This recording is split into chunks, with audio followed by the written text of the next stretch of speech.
Pourquoi avez-vous choisi le thème des monstres? Qu'est-ce qui vous a inspiré? Alors, pour faire ce livre, Monstres, je me suis d'abord inspiré d'un premier livre que j'avais fait et je voulais faire une suite. Le premier livre, je vous en ai parlé tout à l'heure, c'est celui-ci.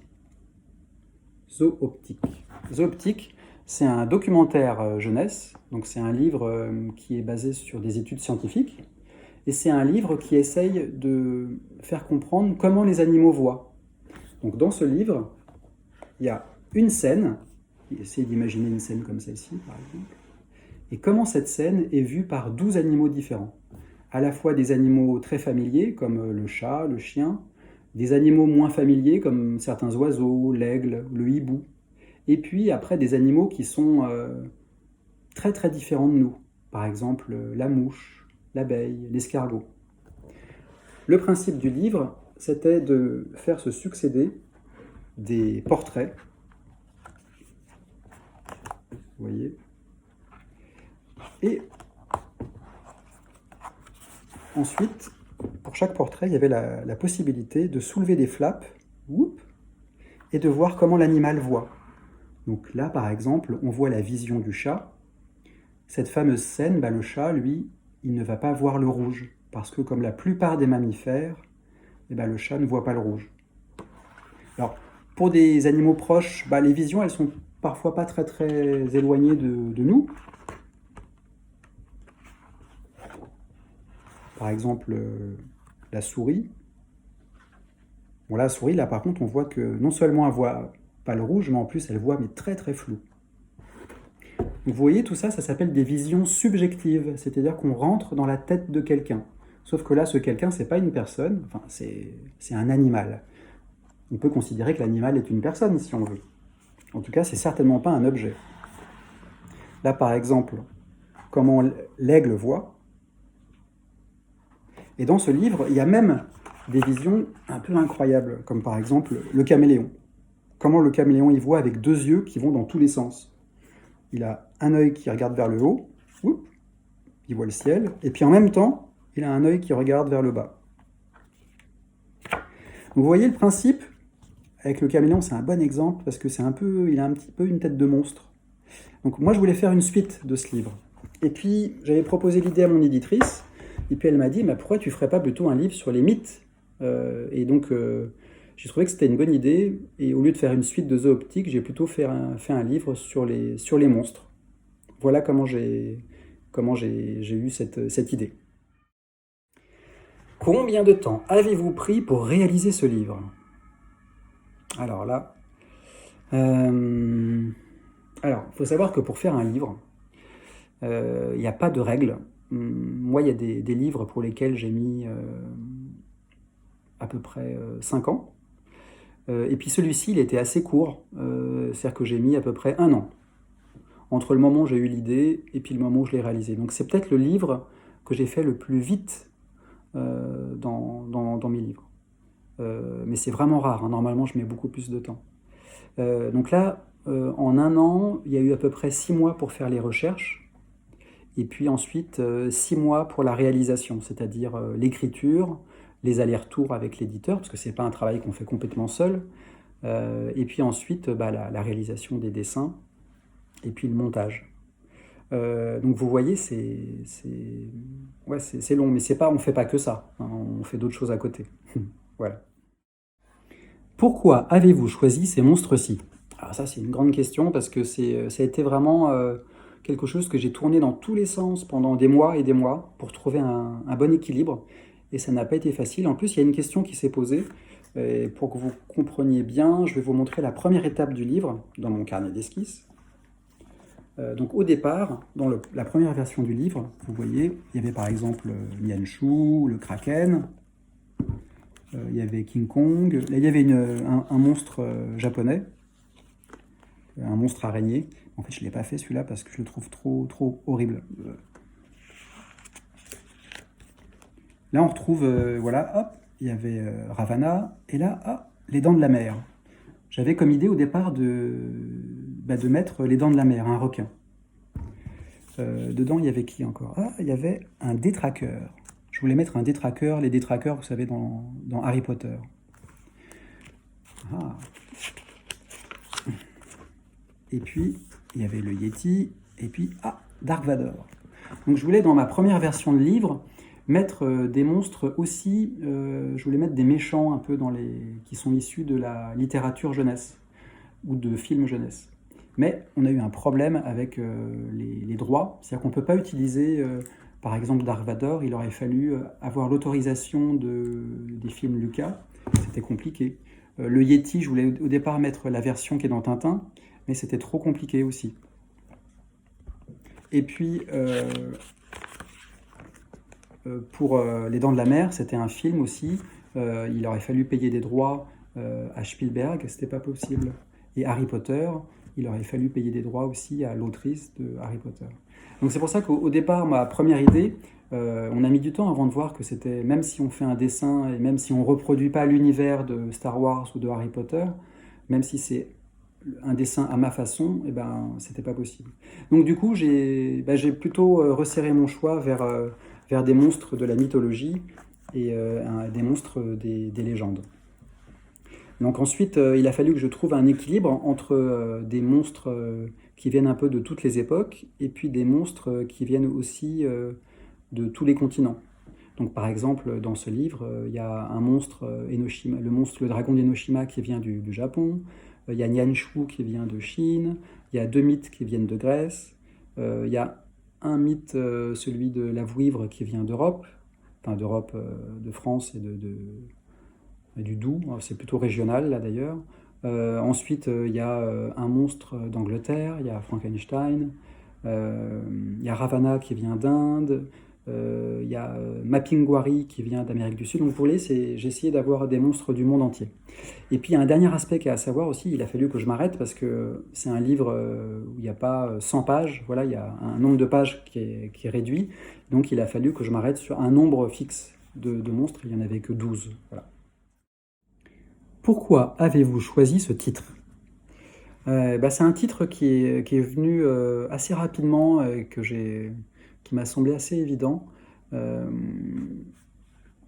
il y avait une première version qui était dans la tête des monstres. Et en fait, dans la tête, c'était plus juste par rapport au livre. Parce qu'en fait, c'est vrai que comme l'idée, c'est d'aller dans la tête des monstres, d'essayer d'imaginer ce qu'ils imaginent.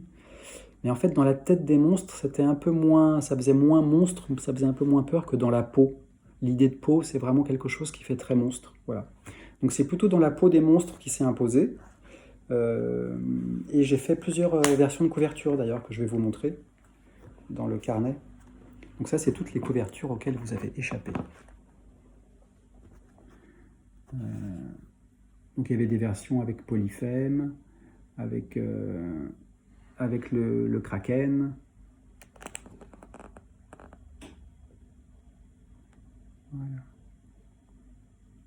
Voilà. Combien de livres sur les monstres avez-vous écrit? Aucun. En fait, les monstres, au début, c'est pas trop ma spécialité. C'est un thème que j'aime bien, mais c'est vraiment pas du tout ce que je fais d'habitude. Normalement, moi, mon truc, c'est plutôt le monde, comment le monde a été créé, quelle est la forme de la Terre, quelle est la forme du cosmos, qu'est-ce qu'il y a au bout de l'univers. Voilà. Moi, c'est plutôt ça ma spécialité, quoi. Voilà. Mais c'est un thème les monstres qui est vraiment, vraiment extraordinaire. C'est un thème que j'ai découvert en fait à cette occasion. Mais par contre, j'aime beaucoup la mythologie, donc c'est vrai que du coup, c'était assez facile pour moi de trouver des informations. Quel âge aviez-vous quand vous avez écrit ce livre? Alors, c'est un livre que j'ai écrit entre deux âges. J'avais entre 45 et 46 ans. Voilà. Pourquoi n'avez-vous pas mis le monstre du Loch Ness? Ah, très bonne question. En fait, le monstre du Loch Ness était prévu dans une des versions du livre, mais il a fallu faire un choix. Je vais vous montrer d'ailleurs dans mon carnet.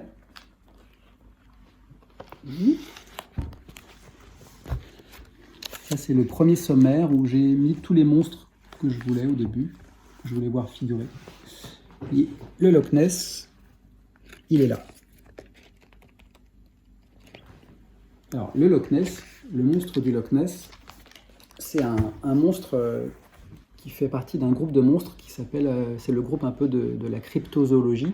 C'est un peu comme le Yéti, c'est que ce sont des légendes un peu récentes. Je voulais pas en mettre trop, donc il fallait que je choisisse en gros entre, il fallait que j'en mette deux. Donc j'ai choisi le Yéti parce que ça m'apportait un mythe, enfin une histoire de monstre qui vient aussi du Népal. C'était pas en Europe, sinon ça aurait encore fait un monstre européen. Il fallait que je choisisse entre Frankenstein ou le Loch Ness. Et puis après, comme autre monstre de la cryptozoologie, j'avais trouvé aussi Mapinguari, qui est un monstre qui est extraordinaire quand même, et qui est un monstre qui vient d'Amérique du Sud. Et j'avais pas de monstre d'Amérique du Sud. Donc je me suis vraiment creusé la tête et il a fallu que je fasse un choix et j'ai dû mettre le monstre du Loch Ness de côté. En sachant que si j'avais pu avoir la place, en fait je pense que j'aurais pas mis le monstre du Loch Ness parce que j'avais trouvé un monstre africain qui ressemble au monstre du Loch Ness. C'est le monstre Mokele Mbembe. Mokele Mbembe, c'est un monstre d'Afrique centrale et qui raconte une histoire qui est assez semblable. Et c'est une histoire qui mérite d'être connue. Et si je fais une suite, j'aimerais bien le mettre dedans. Voilà. Quel est votre thème d'écriture préféré? Alors ça c'est pas évident comme question parce que c'est vrai qu'on a chaque auteur a une passion et c'est vrai que c'est très important de cultiver sa passion euh, et d'essayer de faire des choses qui correspondent à sa passion. Moi, ma passion, c'est vraiment l'imagination du monde. Ça, c'est vraiment quelque chose qui me passionne, mais depuis très longtemps. Je pense que c'est quelque chose qui remonte à l'enfance. Et c'est quelque chose que je cultive depuis maintenant plus de 15 ans. Et sur les 7 livres que j'ai faits jusqu'à maintenant, il y en a au moins 6 qui traitent de ce sujet. Donc, je vais vous montrer quelques exemples. Dans ce livre, par exemple, qui s'appelle Monde, mythes et images de l'univers, c'est un livre pour adultes qui traite de la création du monde. Donc là, par exemple, vous avez comment les Égyptiens ont imaginé le monde, c'est-à-dire la terre et le ciel dans la mythologie. Alors, j'ai fait d'autres livres un peu sur des thématiques comme ça, comme c'est le sujet qui me passionne. Ce sujet, pour moi, ça s'appelle la cosmologie. Tac. Le livre des terres imaginées. Ça, c'est vraiment un livre aussi que j'ai fait il y a longtemps, mais qui correspond exactement au même sujet. C'est quelle est l'imagination du monde? Comment, cette fois-ci, on a imaginé la forme de la Terre? Donc, dans ce livre, il y a par exemple des mondes qui sont décrits dans la mythologie. Donc là, par exemple, chez les hindous, un monde qui décrit une terre plate qui repose sur 4 éléphants, sur une tortue, elle-même sur un serpent géant. Et puis dans ce livre, vous allez trouver aussi d'autres terres plates, triangulaires, octogonales, en forme de carré, etc. Il y a des terres plates rondes, entourées de serpents. Tout ça, c'est des mondes qui ont été imaginés dans la mythologie. Et puis dans ce livre, vous allez aussi trouver des terres rondes. Comment on a compris que la Terre était vraiment ronde? Donc les premiers à avoir compris cette histoire, ce sont les Grecs, il y a 2500 ans à peu près. Et puis petit à petit, ils ont affiné leur vision du monde. Parfois, cette vision s'est perdue, mais c'est une histoire qui est passionnante. Donc ça, c'est l'imagination de la Terre. Et puis, toujours autour de l'imagination de l'univers, enfin du monde, il y a l'imagination de l'univers. Donc ça, c'est un autre livre que j'ai fait. Donc là, c'est vraiment, encore une fois, c'est un peu sur l'histoire des sciences. Donc là, c'est plutôt sur vraiment le cosmos, l'espace. Comment on a imaginé l'espace? Donc le premier, c'était comment on imaginait la Terre, et là, comment on imagine l'univers. Donc ça, c'est vraiment une suite du livre des terres imaginées. Donc voilà, ça c'est vraiment un thème qui me passionne. Ce thème, ça s'appelle la cosmologie. Voilà, ça se termine. Un grand merci pour toutes vos questions qui sont super intéressantes. Et puis surtout, un grand merci à vous, à vos enseignantes, à vos enseignants.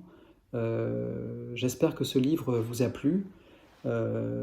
Surtout, je donne mon email et mon contact aussi Instagram aux enseignantes et aux enseignants. Si vous voulez me contacter et me poser des questions, n'hésitez pas. Vraiment, c'est toujours un bonheur de pouvoir vous répondre. Et si vous faites des dessins, en tout cas de monstres, n'hésitez surtout pas à me les envoyer. Je serais vraiment ravi hein, de pouvoir vous les commenter, vous aider à dessiner, quoi, vraiment.